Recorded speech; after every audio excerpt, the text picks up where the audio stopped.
that we've had Santa arrive at the zoo.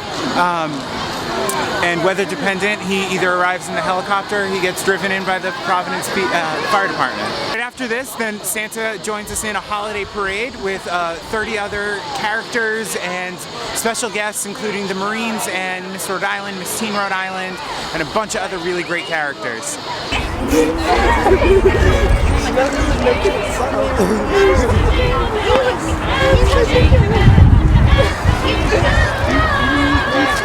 The weather outside is frightful, but the fire's so delightful.